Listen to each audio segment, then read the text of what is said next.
Guten Tag, kamēr viss sestdienas rītā, draņķīgā laikā guļ mājās, mēs jau močījam kafiju. Un jāmaut pakaļ ir, kas mums, pagad skrūvus tu dabūji, ja? Skrūvus es atradu, ar skrūvēm ir tā, ka čuķi savādāks es atradu. Izmēri praktiski tie paši, vienkārši tas skrūvs ir, kura tur 2 mm garāka, kura 2 mm īsāka. Tas nekādu lomu tur nespēlēs. Vienkārši paskatījos pēc spodiem, tādas skrūvas noliktavā nav. Sitiena mašīna jādod šodien, un tad vienkārši ieliks vienkārši. Šodien pakaļņē būs, vai? Vienkārši citas skrūvas ieliks un viss. Galvenais tagad šobrīd ir dabūt šarnīriem uzgriežus, bet es domāju, inchcape'ā vai vesā gan jau būs. Ležam uz InShape. Kāds ir InShape? Let's go. Beidzot, šito arī dienas gaismā var redzēt. Kas tas tāds ir? Dongfengs. Normāli čitiņš izstās. Ķīna. Ķīnies? Tas ir vēl smuks. Ko močiem?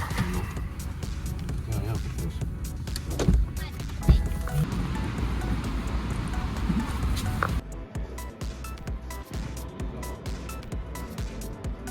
Dabūjam?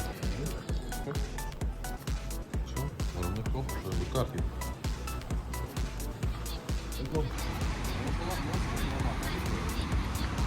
Jūsu labākā izvēle.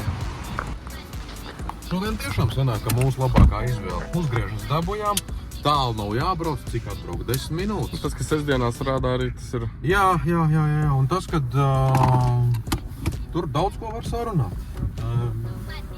Ļoti daudz, kas ir runājums. Nu, arī Inchcape's ir, jā, arī Inchcape'ā ļoti daudz, kas ir runājums. Tad ir tā, ka katram ir savu plusi. Katram ir savi plusi. Ar visiem vajag draudzīgi dzīvot, sadarboties. Un tad, kā saka, viss būs kārtībā, visādi risinājumi atradīsies, visāda palīdzība atnāks un tā tālāk.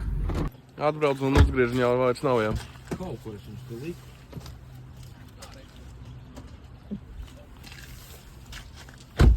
Ir, nu principā tad dienas plāns laikam ir skaidrs. Let's go. Jā, liksim šitos te virsā. Vienu uzgriežņas līdzi biju paņēmis. Huj, nezinu, kur pazudu. Nu, vecie uzgriežņi 4. Skrūves. Redz, te ir višķiņ vītni jau tāda pajāta. Šik. 2 šitie uzgriežņi, tad attiecīgi šitie 4 jauni. Tad kas mums te ir? Bišķiņ savādākas, bet būs jaunas skrūves. Ar ko viņas atšķirās? Nu, garums tur bišķiņ.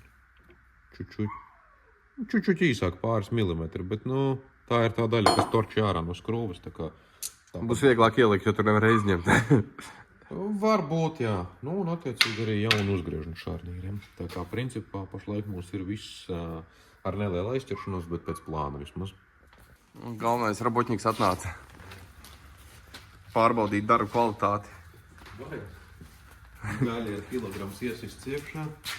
Protams, ka vajag pastaigāt, tāpēc jau ir. Sunīts ir 2 reiz plātāks. Jā.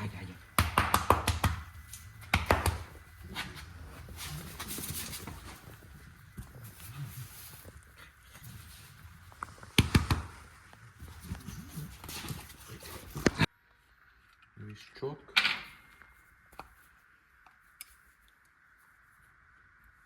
Kādas labas detaļas. Droši vien, ka mēs mazliet pagrēkosim, uzsmērēsim smēri uz vītnes tur, kur viņi nav paredzēts smērēt.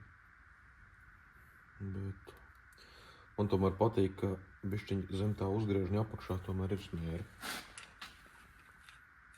Tomēr zem kā labāk, lai tur tajā vītnē pēc iespējas mazāk korozija ir. Lai pēc tam nākamajam arī... Nu, kur citreiz jāskro vaļā vieglāk tomēr būs. Tā smēri tajās vietās nav nākus pa ļaunu nekad. Kaut kā tā. Interesanti, kā šitais mums aizvirzīsies uz sānu.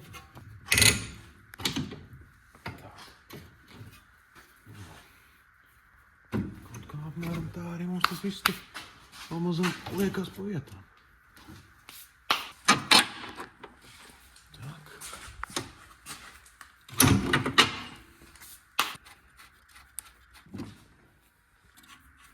Kaut kā tā pamazam. Ja tie uz labo pusi jau pēc kaut kā sāk izskatīties. Ir tāda forša, svaiga, oriģinālā. Spīdīgs. Jā, oriģinālā sviriņa. Tas ir čaiņa atdals. Biškutiņ, jā, pret šito. Tā tev arī vajag, kas par dzeršanu. Nu, pēc garuma, jā, viņi te atliek tiem galiem, pietiks vienīgais. Kā mums viņu labāk likt. Pirmīt jau bija no šitās puses. Jā, no šitās puses kaut kā tīzli. Laikam jāiet katalogā paskatīties, vai no čista nav jābūt otrādāk. Jo kaut kā neloģiski, ka samontēt būtu grūti. Pastīšos katalogu. Tā, kas mums te ir? Nu, tā jau izskatās, jā, mašīnas priekšpuse ir rekord. Sanāk, kas mums šitais ir. Tā mums ir skrūve. Tad sanāk, ka skrūve ir no mašīnas priekšpuses, jo bulta apzīmē priekšpusi. Tas ir priekšpusi ir tur, skrūve tā tad nāk no priekšpuses. Dīvaini kaut kā. Tā nevajadzētu īstenībā būt, ka ir apgrūtināta montāža. Bet tas jau kaut ko maina, vai uzliek otrādāk? Grūti man tagad tev tā uz sitienu pateikt. Var jāpūtās, ka nē. Grūti man tev uz sitienu ir atbildēt. Teorētiski jau nevelti viņas ieliek otrādāk. Tā, mēs varētu paskatīties tā. Nu, kas mums viņam ir iesākums? 31, 10 franku. Wishbone, Lexus front holder, kas tas tāds ir? Tikmēr Jura uztaisīs kafiju. Kas tev šodien atvests nolikts? DP filtrs. Kam tas ir? Kaut kādam Ford Rangeram, laikam, vai kaut kas tam līdzīgs. Fordelim? Ko ar viņu darīs? Kas tev vairs? Laikam, plaisa vai kaut kas, kurš neizgāja skati. Arī daļiņas tur kaut kas, nezinu, miljoni kaut kādi. Tad, uz restaurāciju, jā? Jā.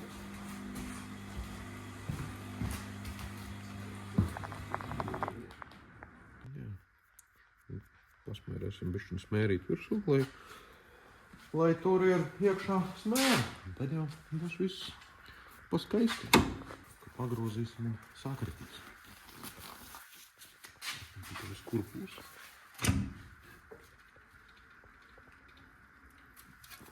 Rakstīts bija invārds. Klausies, tiešām laikam tā arī būs. Instruments gan bišķiņ nederēs. Te ir jaunais skrūvu attālums 5x112. Vecais BMW bija 5x120. Šis būs 5x112.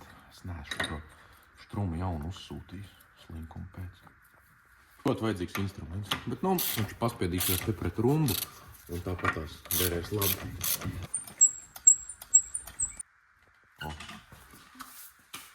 Jā. Gluži nav. Acīm redzot, vēl vajadzētu sagriezt.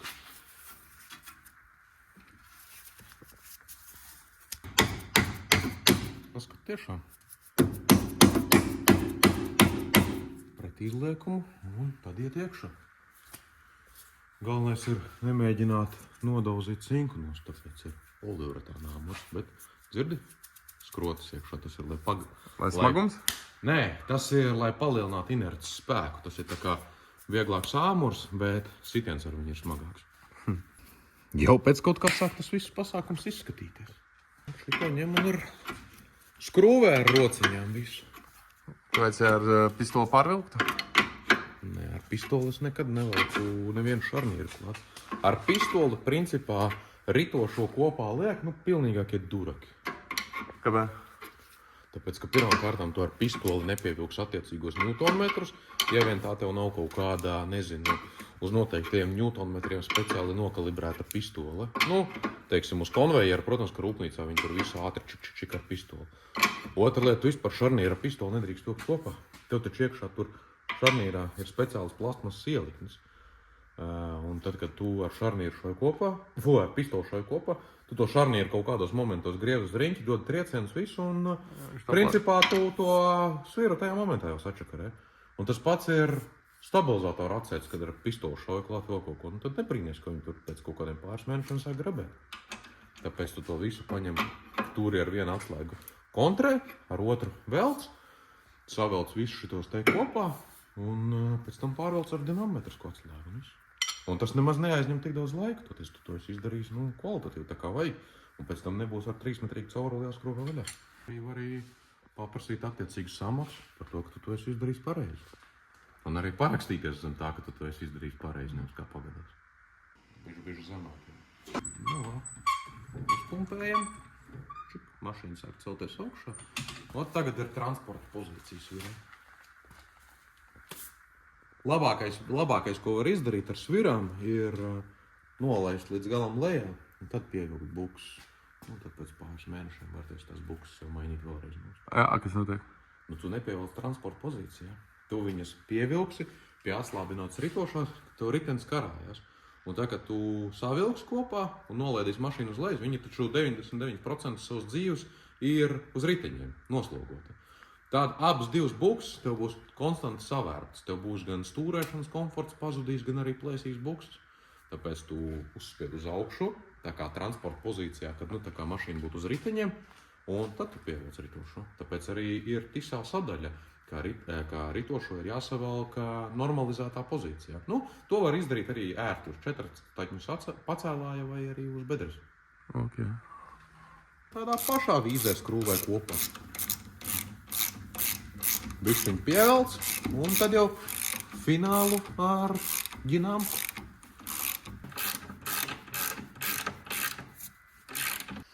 N tas tāds diezgan. Kreptīgi, jā? Jā, bet tas jau nav galīgais pievilkšanas spēks. Un vispirms ir jāpievelk 165 N. Tagad ir 60. Tā, ir 165. Tā, un tagad mums viņš prasa vēl dabāvačku, 90 grādu. Kur ir grādusniks viņam arī rāda. Te forši, viņš rāda laiku, datumu, visu, tu pēc tam var izsakot, cikos tu ko ar kādiem leņķiem es vilcis. Tādas ir tās atslēgas. Cik viņi maksā tādu? Dahuļa. 83 grādi. 95 grādi bija. Jau viņš jau pārlec atpakaļ. Ko viņš nerāda? Jā, iepriekšējais vilciens bija 95 grādi. Tev 5 grādi tie nav tik nozīmīgi, jo tu jau pat bišķiņ tev pastaigā atslēga, jau tie ir 5 grādi. Būs tas pats, 165 N sākumā un tad 90 grādi. Ir 165 un tad tagad jau būs 90 grādi vēl vajadzīgi. 97. Tepat necik nepavilkās, bet viņš palocīja un aizgāja. Un šarnīram jau bišķiņ mazāk. Šarnīram 100 N un 90 grādi. Tas bija apmēram tik. Ar atslēgu jau bija pievilcis klāt. Un vēl 90 grādus vajag.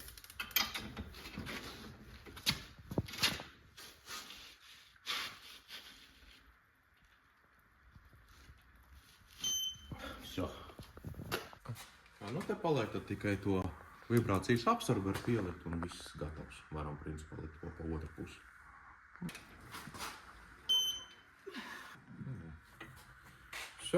Viss savilkts pēc gostiem.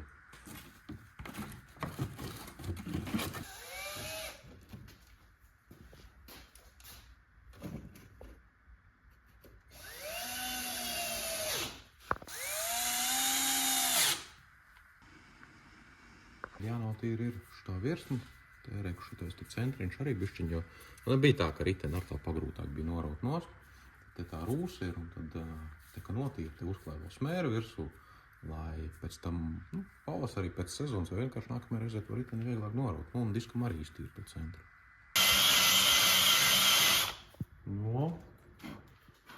Vienā piegājienā visu tā kontaktu virsmu notīrīt. Tas tāds svarīgs moments. Šajais štrums, šajais gan ir BMW oriģinālais, Hazards viņu ražo. Viņu pirku kādu gadu, man liekas, ka 6 atpakaļ. Un joprojām firmā uzlika kalpo. Bet tad es viņu pirku kaut kādu bešanu naudu, bija kaut kādi. Man liekas, ka 150 vai 250 eiro, kaut kas tāds stipri dārgs viņš bija. Un tas tagad viņš tur visāds no AliExpress savilka. Vēros variants. Jā, bet arī labi, zin kā, lai jau ir tie lētie varianti, viņi kalpo cilvēkiem, un galvenais, ka viņi vispār saprot, ka šitos ir jāpērk, lai ar viņiem varētu to notīrīt, nevis tur ar kaut kādām, es nezinu, flekšu ripām notīra, vēl kaut kāda pamuļķi ir, kas uzklāja te starp, uz diska virsmas to smēri, un tad tur pielīp kaut kādi šitie grūži klāt, vēl kaut kas, un tad sākās man riteņi vibrē, vēl kaut kāds pasaks. Ir jau vēl tie īpaši apdāvinātie, kuri, ka maina bremžu diskus, uz gultņu virsmas uzliek smēri. Tas ir vispār, kā saka, dno. Smuki tīrs.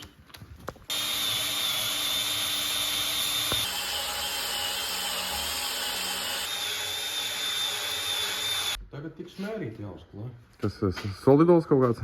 Man ir grafīta smēri. Pēc idejas te ir paredzēta likt bremžu kluču montāžas smēri. Viņa tāda pelēcīga, tā kā, es nezinu, varētu būt ar alumīniju klāt vai kaut kas tam līdzīgs. Bet pa lielam šitien te uz tiem centriem ir vienalga kādu smēri izmantot, un izņemot kaut kādu kaparnieci. Galvenais ir, ka tur vispār ir taukaina virsma, lai neveidojas korozija.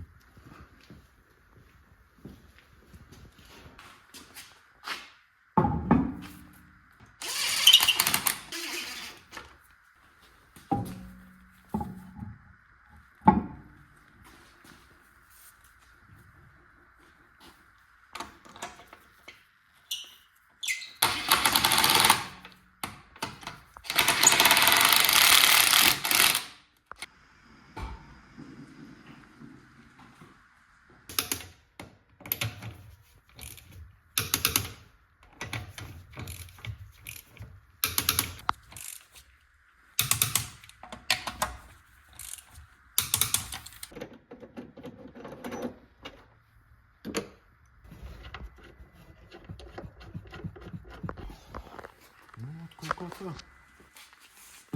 Lādēsim jau no iekšā.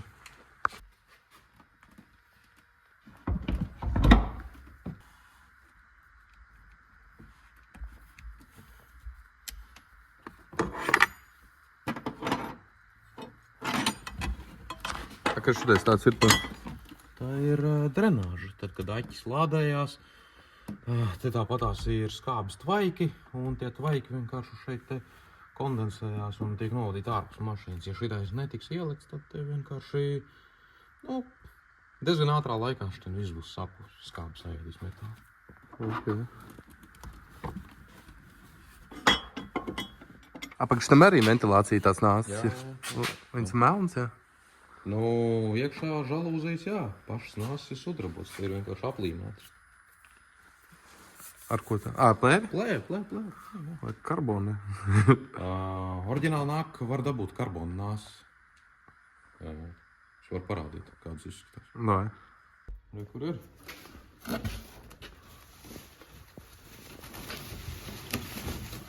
Vai normāls. Cik tāds piķo? Kaut kas tur ap 1500 eiro. Šitais ir sāpīgais punkts visiem E46 fanātiem. E46 cenā nāsis. Tāds aksesuārs. Bet smukīs tās ar karbonu. Viņas ir smuks, jā. Bet vienīgais viņām laikam bija, ka viņas nāk ar M paku kaut kā tā. Bet tur man liekas, ka varēja piemērīt. Un gan jau, ko var uzlikt arī tāpatās viņas virsū. Smuks, jā.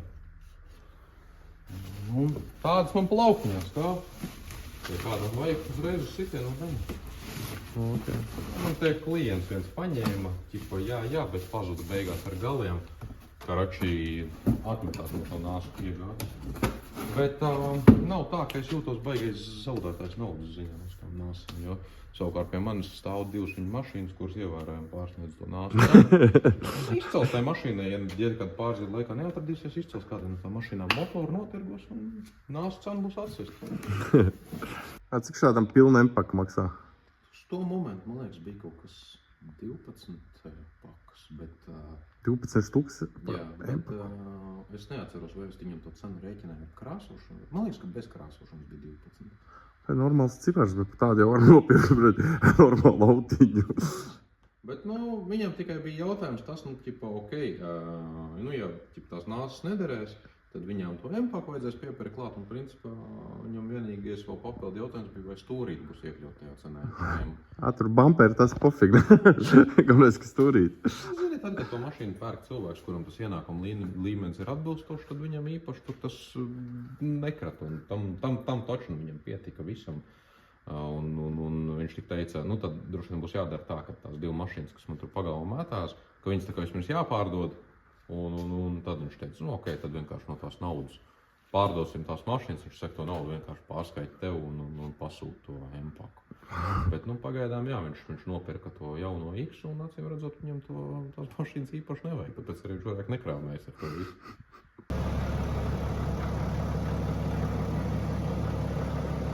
Tā, un šitam arī tu visu informāciju pēc tam. Jā, to, protams, sarakstīs. Es vienkārši pašlaik viņam gribu izmainīt bišķiņu kodējumus. Viņam ir 25,000 kilometri eļas maiņas intervāls. Es gribu uztaisīt mazāku un droši vien arī start stopu, ja atļaus atslēgt. Tad, izslēgt vienkārši, lai viņš strādā pēc atmiņas, pēc iepriekšējās pozīcijas. Bet te ir variants, te ir BDC3 modulis, un līdz ar to tas nozīmē, ka šitai mašīnai var būt, ka ir kaut kādi moduļi ar secure coding un ir kam nav. Ja būs bez secure coding, tad es to ātri izkodēšu, ja būs ar secure coding, tad es šodien ar to neķēpāšos, tāpēc, ka tas bišķiņ sarežģītāk, tur tev ir jānolasa komplektācija, jāizmaina, ko tu gribi, tad jāizsūta prom, un tur īsā brīdī izmaina to, ko gribi, kodējumam dod to saucamo BMW parakstu un atsūta atpakaļ. Vai jau vēl viens variants, es varētu pieslēgties ar online īstu, caur BMW serveri, man ir tādas tiesības, bet es to negribu darīt, tāpēc, ka brīvdienās bieži vien tur komunikācija ar serveri ir nekāda, bremzē, diemžēl tie Indus programmētāji tā to visu sistēmu saprogrammējuši, un ar online īstu nav tā, ka tu varēsi vienkārši pieslēgt tur, izmainīšu kodējumu. Viņš ieraudzīs, tev ir pieejami jauni update. Tad davai pogāsim mašīnai updates iekšā un izdomās kaut kāds head units updateoties. Tas kāds stundas 9 var arī notikt. Karoči, man tās problēmas šodien nevajag. Es labāk pamēģināšu. Sanāks, nesanāks. Ok, citā reizē, kad varbūt, liksim karbonu nāsas viņam, tad arī uztaisīsim. Tā, izskatās, ka varēšu.